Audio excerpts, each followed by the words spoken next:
Hey guys, here we are at the same worksheet that I started the last worksheet on, except this time we're doing part 2.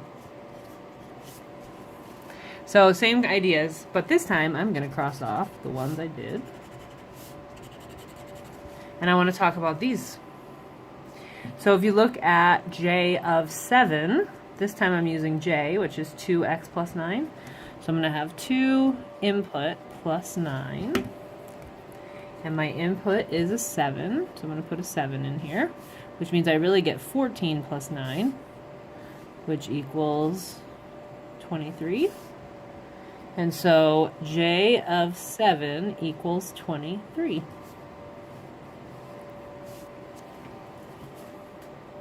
All right, here we come to what we're doing today. So this was review from yesterday. But this is the new topic for today. So these next two problems. H of A now, instead of inputting a number, is inputting a letter. So it still works the same way. So I'm going to come over here and I'm going to say, first I'm looking at H, right? So I have 12 over X is my H. So I'm going to do 12 over my input. And this time my input is A. So I'm going to follow the rules. I'm going to input in an A. So the real question is, I know I did that part, right? Because that's what I'm supposed to do. Can I simplify this? And the answer is no, I cannot simplify that. So really what I'm saying is H of A equals 12 over A. So instead of H of X being 12 over X, if I replace X with A, then that makes sense that all the X's now are replaced with an A. So now it's H of A equals 12 over A. So it's a little bit more complicated, but it's still math that you know. So let's look at G, because G is B plus C, so it's going to be a little bit bigger because there's a little bit more here. So G, the rule for G is negative 3x plus 1. So negative 3 times the input plus 1. And the input is B plus C. So remember a little while back, some of you suggested on a different problem that I use the distributive property. This is exactly where you'd need to use the distributive property. You'd have to distribute in that negative 3. So you really could say that this equals negative 3b minus 3c, right? Because negative 3 times positive b makes a negative 3b, and negative 3 times a positive c makes a negative 3c. And then this plus 1 here just kind of ends up trailing off at the end. So if I rewrite G of B plus C equals negative 3B minus 3C plus 1.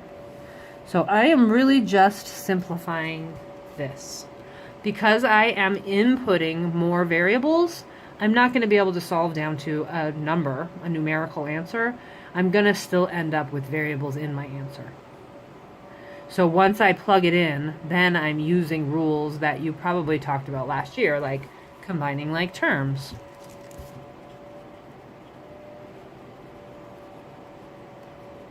Or distributive property.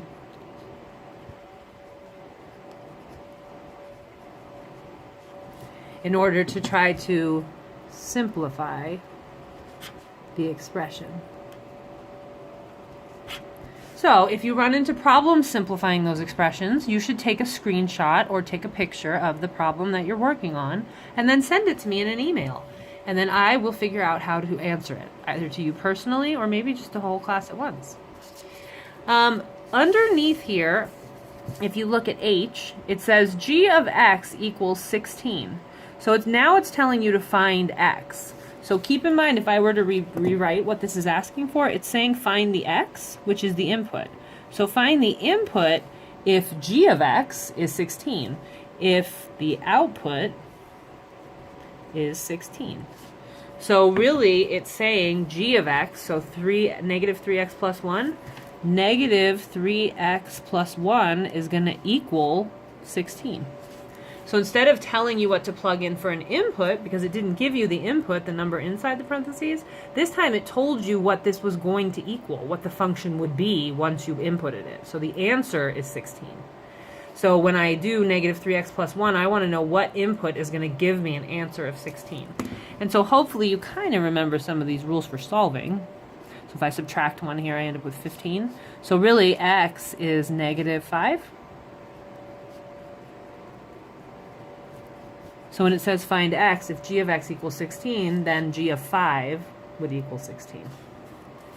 So this would be the same way. So this time it's telling you the output is negative 2. So it's saying find the input if the output or the answer is negative 2.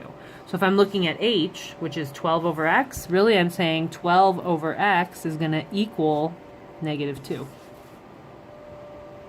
So 12 divided by what number equals negative 2? And so, you know, the other thing I always like to remind students about solving is you're kind of getting into algebra now. Like, there's going to be a lot of equations where you have to write a lot of steps for your answers. This is not one of them anymore. If you can do this quickly in your head, I don't really mind. If you want to write down steps, do it. I was that kid.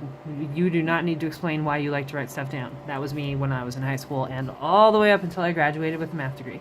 So I totally understand writing down steps, but I also know enough about how kids' brains work to know that for some kids, if figuring out math is a fun game, having to write every single thing that's tedious down makes the game feel a lot less fun.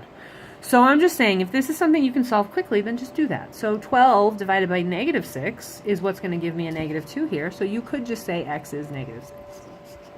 So I just like to remind students about that. That, you know, you don't... I feel like that there is a time and a place to show that kind of tedious work. But I also feel like you're getting to the point now where, like, for example, in algebra, you're allowed to use calculators. I mean, again, I'll say this probably a million times, but, you know, they show you how to use a spoon when you're in elementary school.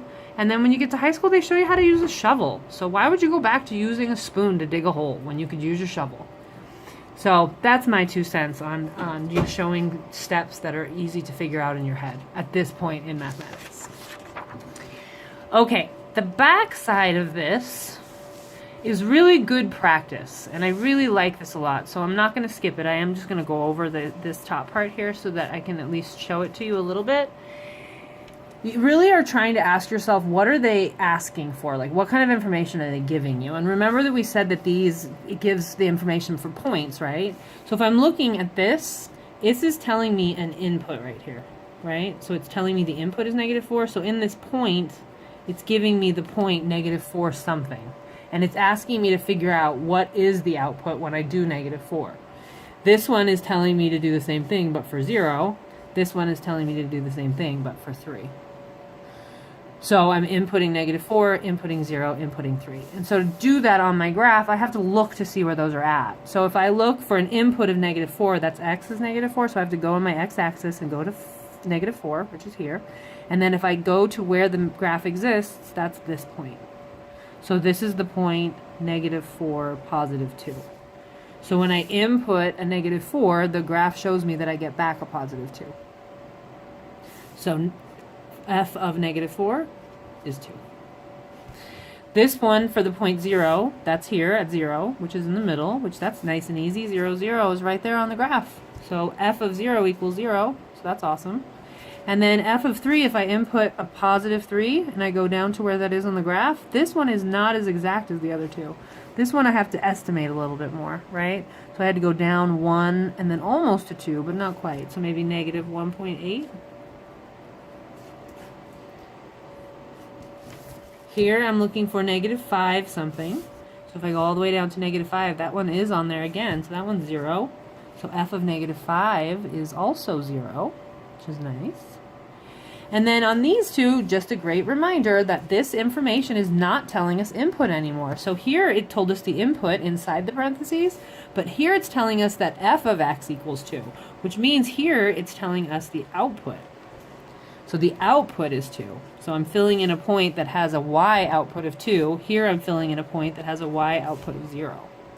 So now I'm going to look at my y-axis for those. So if I have an output of 2, I can come to positive 2 here and see where does that exist on the graph, which is right here. So that, again, is going to be an estimate. It looks like the x there is not quite at negative 1, so maybe negative 0.8. So maybe x equals negative 0.8 for this one. And then here on this one, same idea. So 0 is this way, but this time I have 2 answers. Look. I have negative 5, 0, but I also have this point 0, 0. So x could be two different inputs. I can have an input of x equals 0 or x equals negative 5. And so if we think back to functions, is it okay for me to input two numbers that go to the same output? And the answer is yes. This is a function. So remember, the rule is that you can't have one input that goes to two outputs. But if you have matching outputs, that's okay. You just can't have matching inputs. So this is a function.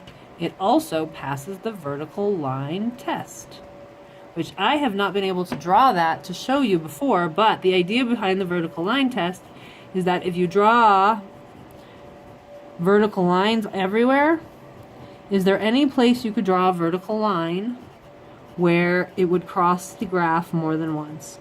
Which hopefully all these lines I'm drawing are convincing you that no, you could not. This does pass the vertical line test. Alright, that video was a little longer than I expected, but honestly I think it's pretty helpful. So please let me know if you have questions.